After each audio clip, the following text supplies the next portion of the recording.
오늘은 우리가 너무나 잘 알고 있는 내용이죠. 예수님께서 제자들을 부르시는 장면입니다. 본문에 언급된 대로 베드로와 안드레 그리고 야고보와 요한을 예수님께서 부르시는데 그들의 직업이 어부라고 나와 있습니다.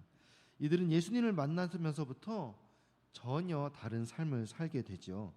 그런데 우리는 여기서 그들의 직업이 어부라는 사실만 가지고 그들이 매우 가난했을 것이다 라고 생각하는 경우가 있습니다. 물론 가난했을 수도 있는데 만약 그들이 배를 버려두고 갔다라고 이야기를 했는데 그들이 소유한 배들이 자신의 소유였다고 하면은 사실 그들은 이 배를 가진 것만으로도 굉장히 부유한 부류에 속했을 것이라고 많은 학자들은 추측합니다. 왜냐하면 당시에는 배를 만드는 기술이 거의 낙후되었었기 때문에 이 조그마한 어선이라 할지라도 그 배가 굉장히 값어치를 했다라는 거예요. 그런데 그들이 이처럼 값어치가 나가는 배를 버려두고 갔다. 그것은 정말 대단한 결단이라고 우리가 좀 더 생각해 볼 수 있다는 것이죠. 그것도 처음 보는 사람이 따라가자라고 했는데 거기에 자기가 가진 이 전 재산, 이게 작은 것이 아니라 가난해서 없었던 것이 아니라 굉장히 큰 값어치를 버려두고 예수님을 따라갔다. 정말 그들의 결단이 작은 것이 아니었다는 것이죠. 그들이 예수님을 따라가는 데에는 가장 우선적으로 생계와 가족에 대한 문제들이 걸려 있었습니다. 그럼에도 불구하고 그들이 인간적인 문제나 갈등을 모두 제쳐두고 예수님을 따랐다는 사실은 그들이 벌써 이 하나님의 복을 받을 그릇이 준비되었던 자들이라는 것을 의미하는 것이죠. 그렇다면 그들이 고기 잡는 어부에서 사람 낚는 어부가 되기 위해서 어떤 과정이 있었을까요? 예수님께서 제자들을 부르심에는 어떤 의미가 담겨 있는 것일까요? 우리가 말씀을 살펴보며 우리가 그것을 우리 삶에 적용하여 어떻게 살아가야 될 것인지 다시 한번 생각하며 기도하는 시간 가지기를 소망합니다.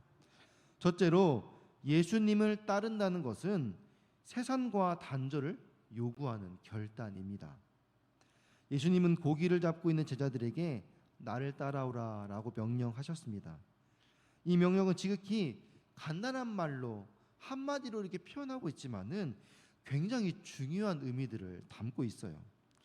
이 말은 그들을 부르신 예수님께 그 자기의 생사를 전부 나에게 맡겨라 라는 의미가 담겨 있다는 거죠. 이제는 너희들의 생계, 이 너희들의 어떤 모든 것들, 그것을 의지하지 말고 나를 따르는 것은 그건 내가 다 책임져 줄게.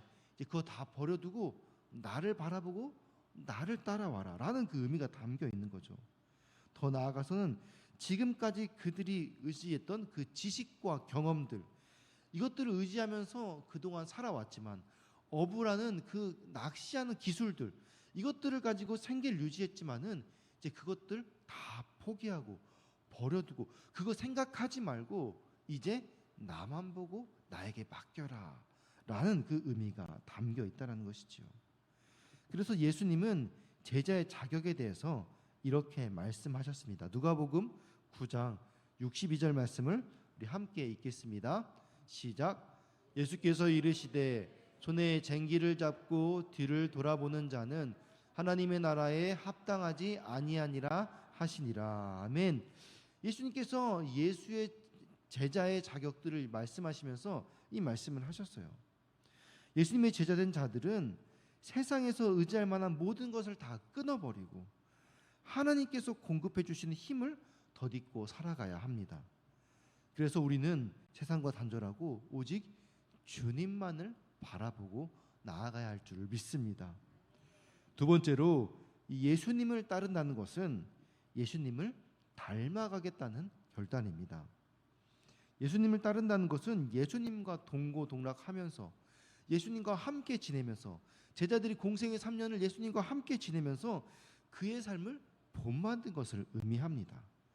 만일 어떤 사람이 예수님을 따른다고 말하면서 예수님을 본받지 않고 예수님과 전혀 다른 삶을 살아간다? 그렇다면 그의 말과 결단, 내가 예수님의 제자가 되겠어, 내가 예수님을 따르겠어라고 말하는 그 말과 결단은 전부 거짓인 것입니다. 우리가 예수를 믿는다는 것은 예수님을 닮아가는 것입니다. 사도 바울이 성도들을 향해서 너희는 나를 본받으라 라고 말할 수 있었던 것은 바로 그 바울 자신이 예수님 닮은 삶을 살고 있었기 때문에 가능한 말이었습니다. 그러므로 예수님의 참된 제자는 이렇게 사도 바울과 같이 나를 본받으다라고 말할 수 있어야 하는 것이에요. 여러분은 당당하게 사람들 앞에서 나를 본받으라라고 말할 수 있습니까?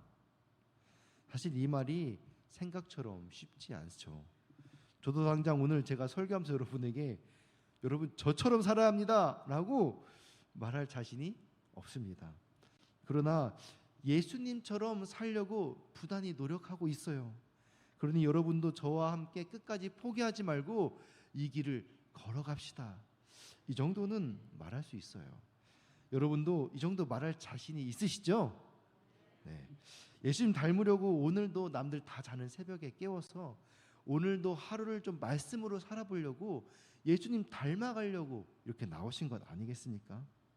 이처럼 예수님의 12제자들이 단순히 예수님을 따라다닌 것만으로 제자로 인정받은 것이 아니에요.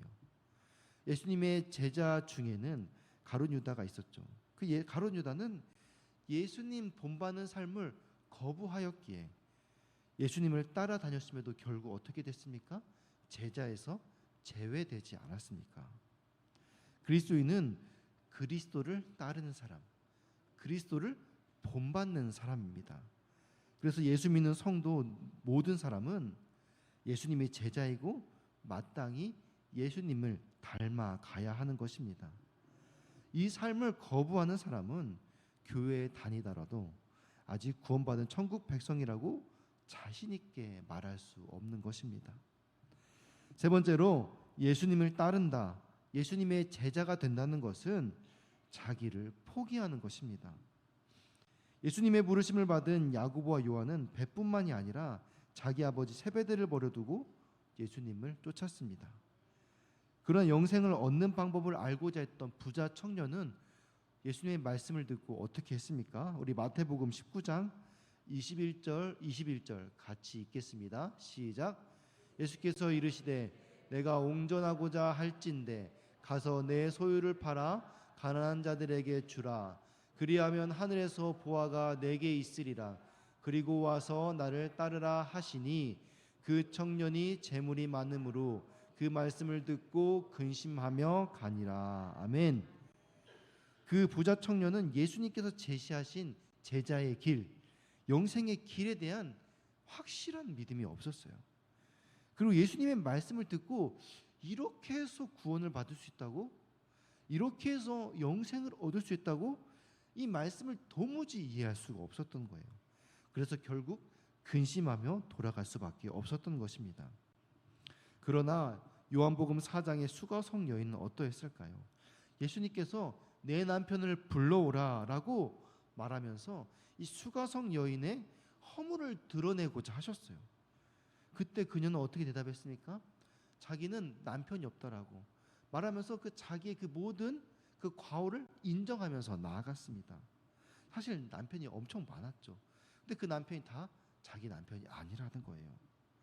예수님은 수가성 여인에게도 부자 청년에게도 이 영생을 얻는 데 장애물이 되는 이 죄와 허물 그리고 재물과 욕심을 다 걷어내기를 원하셨습니다. 그 앞에 이 죄와 허물 때문에 그리고 자기의 욕심과 그 재물 때문에 눈이 가리워져서 예수님을 제대로 바라보지 못하기 때문입니다. 그러나 그 부자 청년은 그 장애물을 제거하기를 원하지 않았어요. 끝까지 포기하지 못했죠. 결국 자신의 욕심과 재물로 인해서 영생을 얻지 못했습니다. 엘리사는 엘리야의 부름을 받은 즉시 자신이 밭을 갈던 그 소 한 마리를 불살라 삶아서 가난한 백성들에게 나누어 주었습니다. 그리고는 엘리야를 쫓으며 수종들며 살았던 거죠. 엘리사는 철저히 자신을 포기하며 헌신하여 엘리야의 제자로 나아갔습니다. 하나님은 이런 엘리사의 자세를 보시고 엘리야보다 더 큰 갑절의 능력을 부어주시고 크게 사용하셨습니다.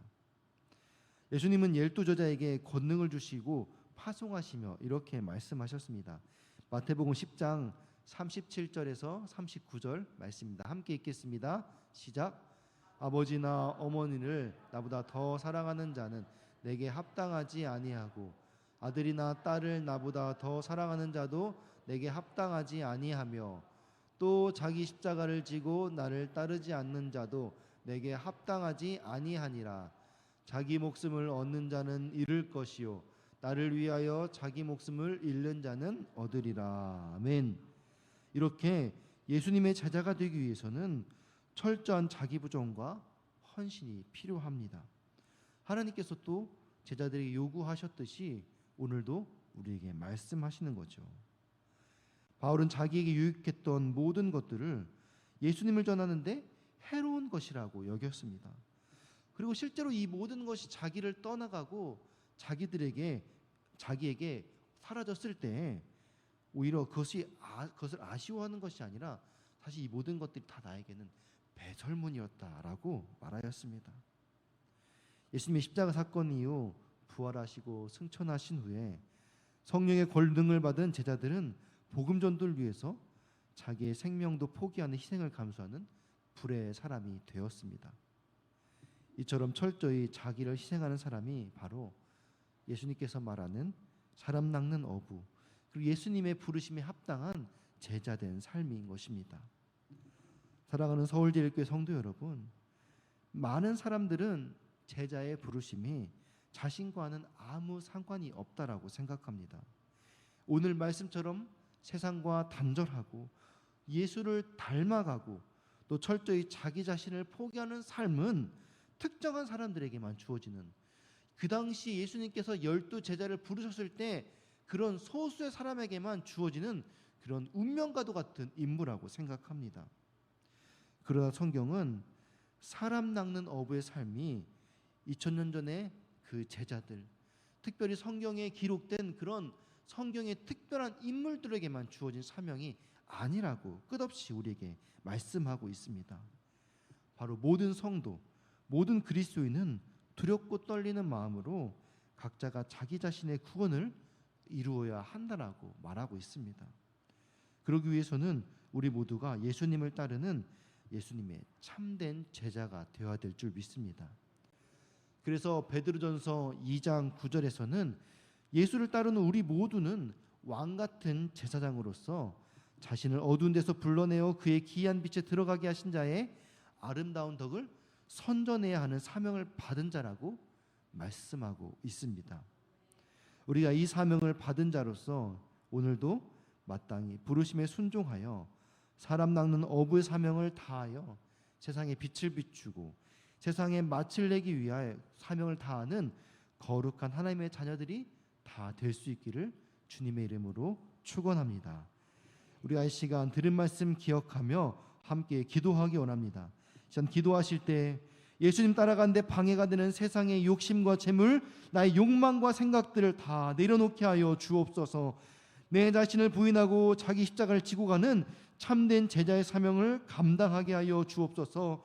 특별히 이번 주 고등부 새봄 수련회와 또 부활절 전도 축제를 진행 중에 있음데 많은 영혼들 보내주셔서 다음 세대의 희망을 예비된 영혼에게 복음을 전하는 사명 감당하는 우리 교회 되게 하여 주옵소서. 주변의 몸과 영혼 병든 자들 회복하여 주시고 또 각자의 기도 제목 위하여서 우리 사랑하는 주님의 이름 3번 부르짖고 함께 기도하며 나아가겠습니다. 주여 주여